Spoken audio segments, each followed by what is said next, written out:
مالی که اخته کرده استاد، یعنی گوسفند باشه گاو باشه، این در اون مالی که یکم جاش کمبودی داشته باشه قربانی نمیشه، دوای داخل نمیشه.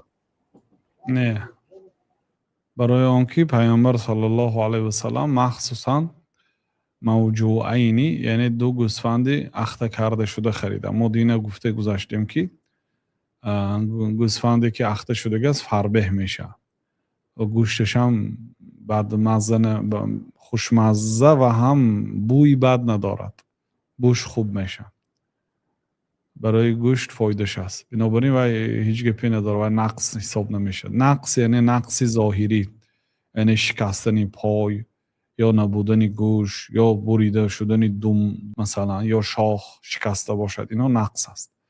بله، در بعضی جاها همچون از گوش همون مال ام میکنن چون که برای شناختن. در این حالت هم هیچ باکی نداره. نه، اون تأثیری کلان نداره. استاد بخشش یک چیز دیگه، در دیگه حالت هم مال چه گاو چه حیوان چه چیزی باشه که اخته کردن اجازه ده استاد، هیچ باکی بله، نداره.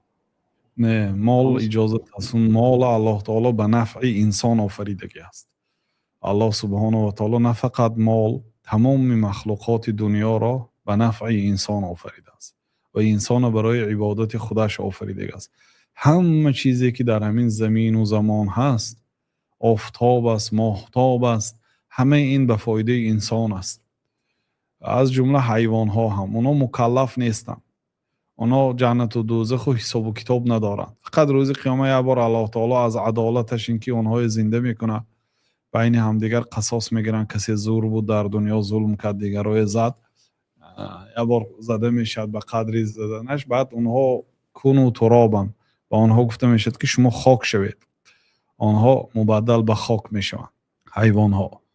بنابراین اخته کردن حیوان ها اجازت است، کدام نمودی حیوان ها باشد. این بیهوده برای فقط برای ضرر رسانیدن نه.